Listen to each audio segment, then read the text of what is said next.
Just a quick announcement before we begin. We are so excited to be reopening our Finding Your Person program, where UA and I will teach you everything we've learned in the last 8 years. We really put so much into this program, but the goal here is to help you break free from all the dating BS, the endless swiping, the situationships. You know it. I don't even need to go into it, but we really want to help you find that emotionally available partner that we know you want. So we've both been here before. We've been in the thick of modern dating and we found a way out. And we've also learned from a ton of people we've had on the podcast and others that have gone through the program and ones that we modeled the program after. So we can't wait to, get that next cohort in. We've been doing this now for 3 years and we've had so many people come out on the other side, and we hope that can be you. The program will be open until Sunday 4/14. So if you're interested in joining, this is the time to sign up, because we also are going to be doing some one-on-one calls throughout the program with anyone that's part of it. So we look forward to meeting you in there. I'm going to link the program in the show notes, and you could also go to our website or findingyourperson.com to find the link to sign up. Okay, let's get into the episode. We are so thrilled to be partnering with Hinge. Hinge is the dating app designed to be deleted. As you all know, I'm a huge Hinge advocate, as I met my partner of almost 3 years on the app. Even before meeting him, Hinge was always my go-to app because I met more relationship-minded people here and had some great dates. Clearly, I haven't been on the app for a little while, but I re-downloaded it to check out some of the new features. One that stood out to me was the voice prompt, my best friend's take on why you should date me, where your friend can hype you up. Not only does this make the profile creation less daunting, but it's not always easy to see your own green flags. So to test it out, I asked UA some fun prompts to get her take on what I could put if I was dating again. So the first one, how long have we known each other? What was your first impression of me, and how has that changed? Julie and I have known each other for almost 10 years. My first impression of Julie was that she's very social, but I've learned that she has a lot more depth to her beyond the social butterfly that she is. My next prompt, what do you think are my green flags? I would say she's deeply loyal. She believes in love, curious mindset, and she is fearlessly ambitious. And then last but not least, what kind of friend am I?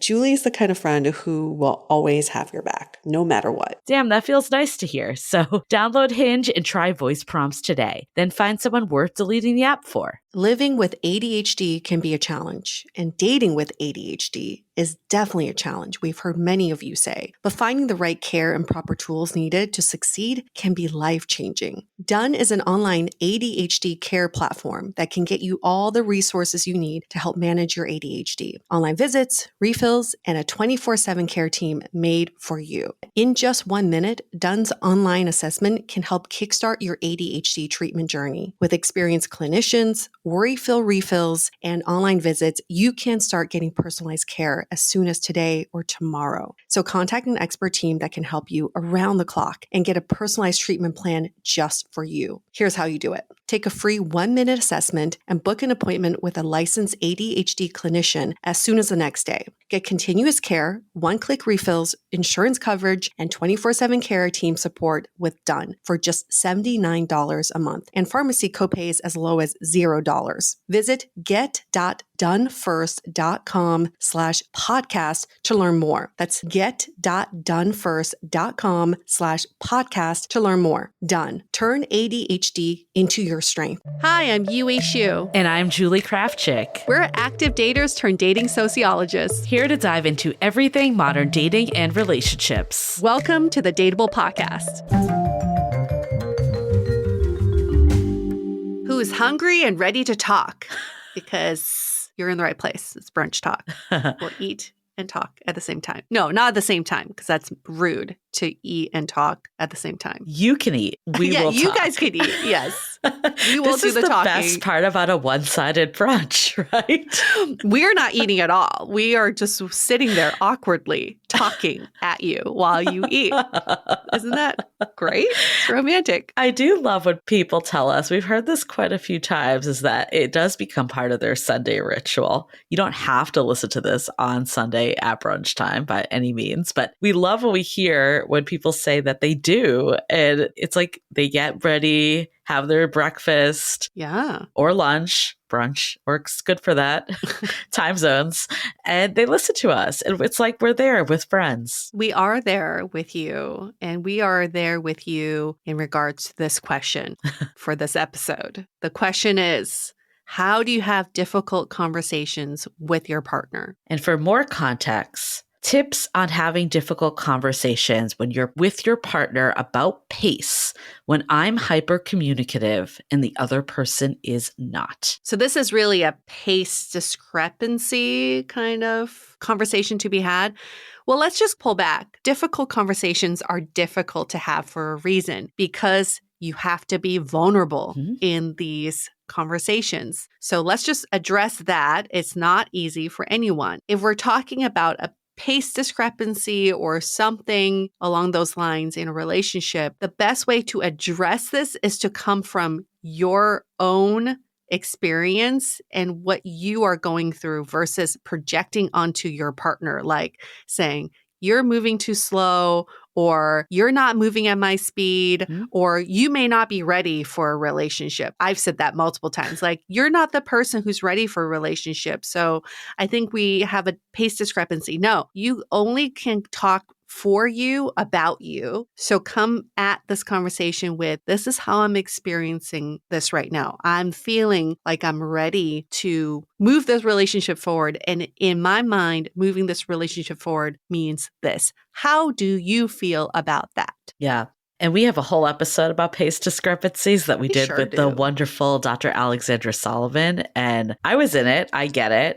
And this part about you're hyper communicative and your partner is not. I think this actually is quite common, especially with pace discrepancies too. So what do you do in this situation? I think for me, what really worked, and I got this from Dr. Alexandra too, is having the once a week check-in time where you don't need to resolve everything all at once. And eventually for me, that became a once a week therapy session where we had a third party involved. But having this set time on the calendar was really helpful, especially for my partner, where it did kind of overwhelm him if I just brought it up out of nowhere. Because in his mind, he was mentally prepared, like, this is the time that we are going to have this conversation. Not like when we're eating dinner, just like randomly, and I'm just kind of coming at him with it. And I think especially with people that are hyper communicative, fall into this camp, you might want to talk about it all the time. And this actually isn't really healthy and good either, because especially with a pace discrepancy, like, you need to remember like why you're in this relationship in the first place. My guess is if you want to move the relationship forward, there's a lot of really good things going on in your relationship. Yeah. So just talking about your pace discrepancy 24/7, it's going to remove all the really good things about your relationship. And then it's going to bring that person further away from getting to where you are. So really suggest time boxing the conversation and making sure that you both commit to a time, though, where you will be discussing it. Having a place for regular check-ins is so important because it gives both people the space to communicate whatever's on their mind in that moment. And you want to get to these issues when they're not big issues. They're just maybe a lingering, nagging thought. And I always think about the paper towel analogy. If you take a piece of a paper towel just a little bit at a time, you don't actually notice the roll is getting smaller and smaller. But if you take like 20 pieces of paper towel all at once, you rip it off, you notice. And it's alarming because you're like, oh my God, now I got to replace a paper towel soon. That's how relationships feel. If you address them one piece at a time, a little bit at a time, it doesn't feel as alarming.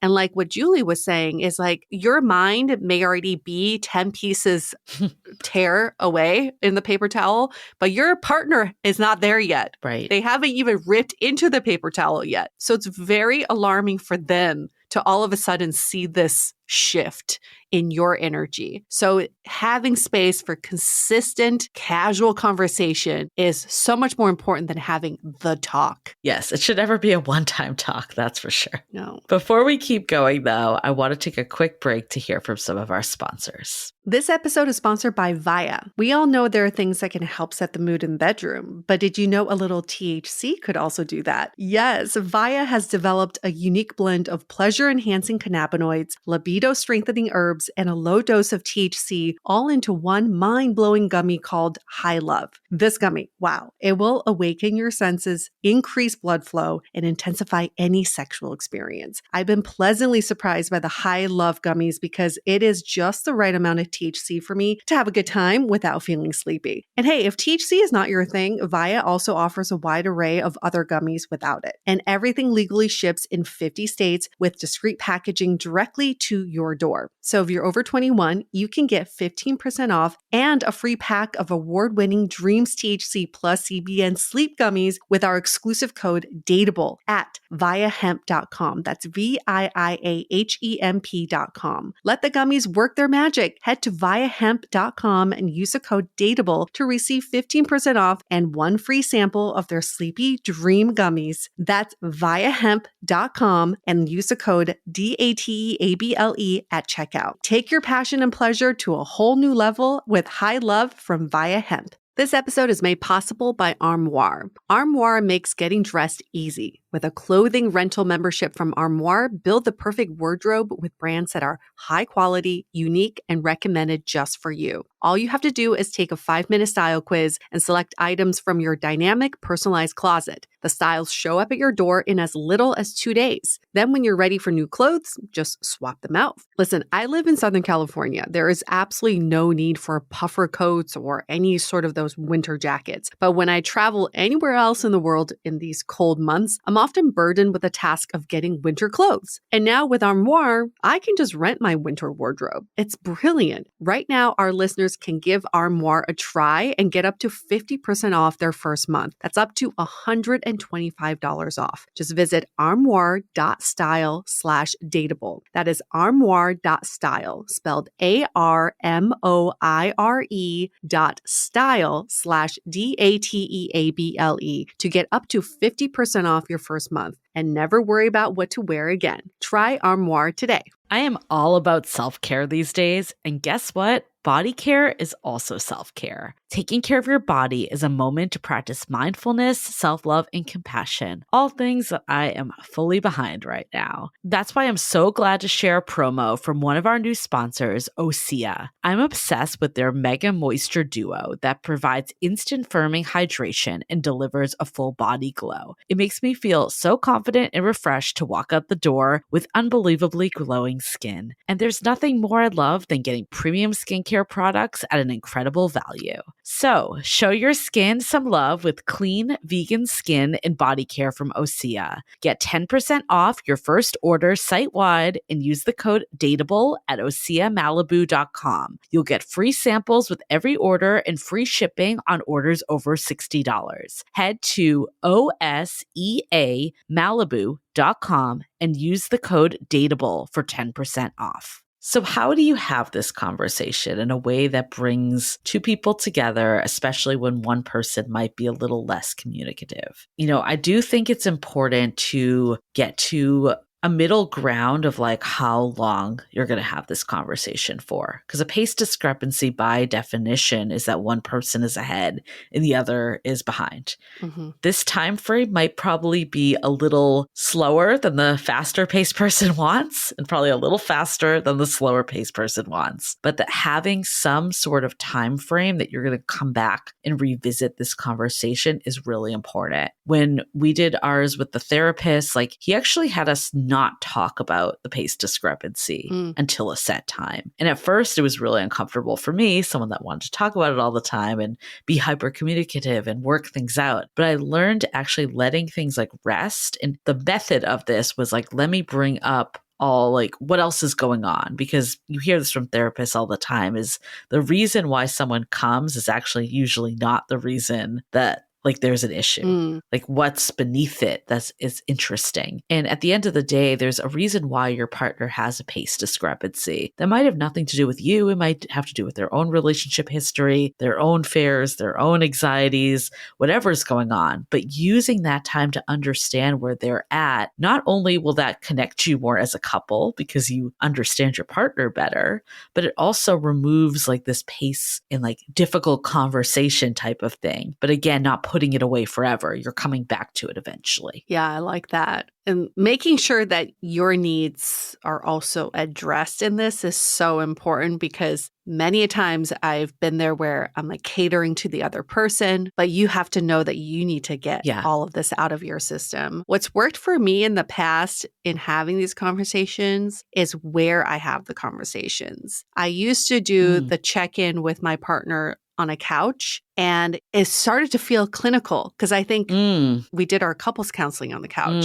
So he associated that with Interesting. really serious conversations. So we started moving it to the bedroom and we're just sitting up on the bed. Interesting. And that I felt like was a more conducive environment because you're both in your safe place. This is not where we take our therapy sessions. This is not where we have those crazy talks. And it kind of let our guards down and just be more soft with each other and more compassionate with each other. That's a really good point. Environment does matter so much. And, also like for me, actually the couch was a good place because it felt very comfortable. So it's all relative to you. We also didn't do therapy on the couch. So it's like, it all comes down to your patterns. But I think finding a day, a time when you're not stressed, you're not like between things, like you can really devote to it is really important. And it's hard because I feel like when there isn't an issue, I guess, like it's easy to let those check-ins slide. Yes. I'm thinking about the last couple that my partner and I have maybe missed. They're so important though, because like you said earlier, if you're getting ahead of it, it doesn't become a big thing as much. Yes. But also like know when to enlist a third party. Like there was a time, at least for me, where we were talking in circles and we weren't able to like get to the real root of things and communicate. But having that third party come in and be like, wait, we're not going to talk about the pace. We're going to go a little deeper of what's actually happening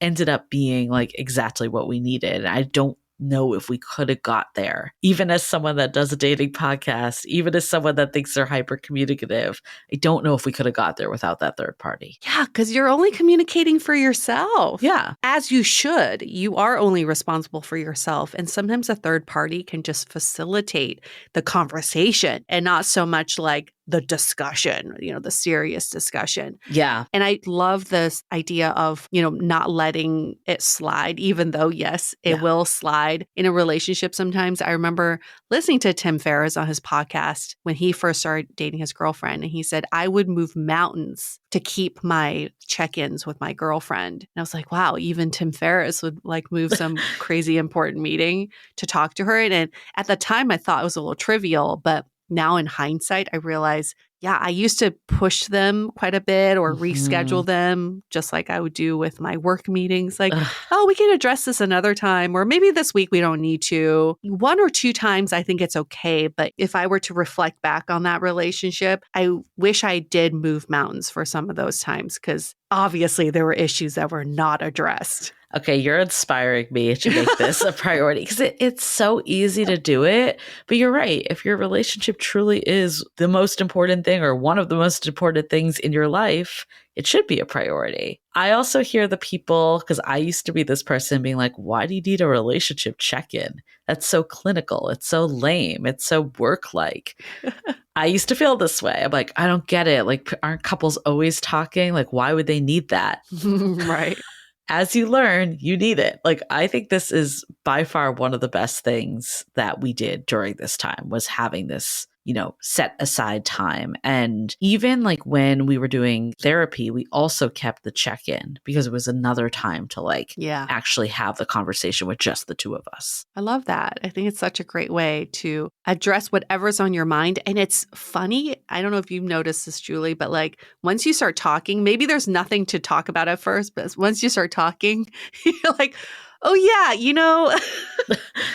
there is something on my mind that I kind of push to the back of my mind for some reason. Yeah, well, it's also important, especially like I think my partner like didn't want to tell me certain things. Yeah. Thinking it would be upsetting to me, but then when he actually said it, I'm like, oh, like of course I'll put the dish away better or I'll turn the light off or close the door like while you're sleeping. Like it's like so not a big deal to me. Yeah. But then when he didn't say it, it made me think it was like this massive thing, Huge thing, yes. So it just made us both more comfortable with getting things out in the open and addressing. And I think the last thing I'll say on this topic too is like there is a balance of advocating for yourself, but also listening to your partner. Mm, And I maybe swung too much on the advocating for myself side in the beginning. And that's because I had a history of doing the opposite and never advocating Yeah. for myself. I went full steam to myself. And I think what I've learned is that, of course, it's a two-way street. It's a human at the other side. You can also not let your past Yes. dictate what's happening here.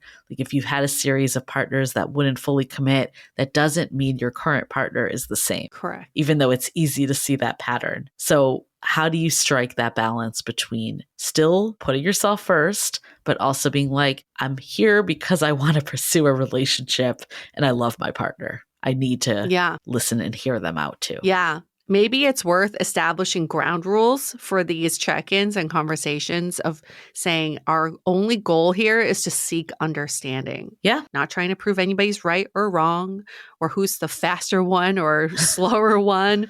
There is no qualifier. It's just seek understanding. And breathe. Yeah. These are all wonderful questions. All should be addressed. Even if you're single, it's like important to understand how to have difficult conversations with anybody in your life. Oh, yeah. Because we're constantly having these or avoiding these conversations. I mean, even if you're not with like someone at the point that you can have a check-in, you still might have to have a difficult conversation. Yes. And that should be done in a very similar manner. And I think what I've learned from the check-in is you always start positive of what's going well for you in the week. Yes. There is also an affirmation or thing that you love about your partner, and then what's not going so well for you personally, and then any relational growing edges. And then you end with the intention. That was at least Dr. Alexandra Solomon's format, and I love it. It's a great format. Okay. Cool. Send in your questions. Email us hello@dateablepodcast.com. You can Instagram us at dateablepodcast, or you can bump your question up to the top of the queue by giving us a rating and review in Apple Podcasts, 5 stars in the body of the review. Ask your question. We'll answer it as fast as we humanly can. We promise to do so. Okay, we'll see you next week. The Dateable Podcast is part of the Frolic Media Network. Find more podcasts you'll love at frolic.media/podcasts. You can follow us on Instagram at Dateable Podcast and visit dateablepodcast.com for access to all the episodes and our premium programs. Also, make sure to subscribe today if you haven't already on Apple Podcasts, Spotify, or your favorite podcast platform so you are the first to get all the latest episodes. And most importantly, stay dateable.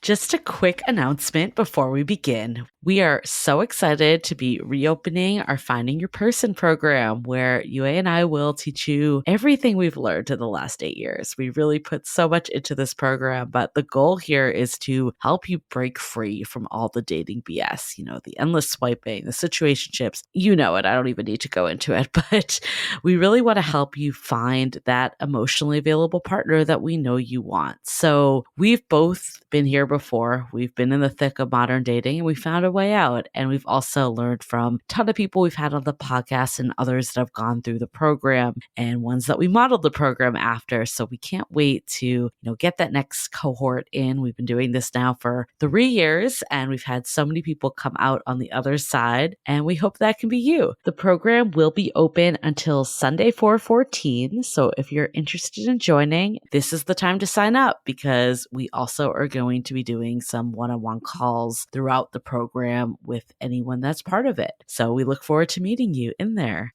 I'm going to link the program in the show notes, and you could also go to our website or findingyourperson.com to find the link to sign up. Okay, let's get into the episode.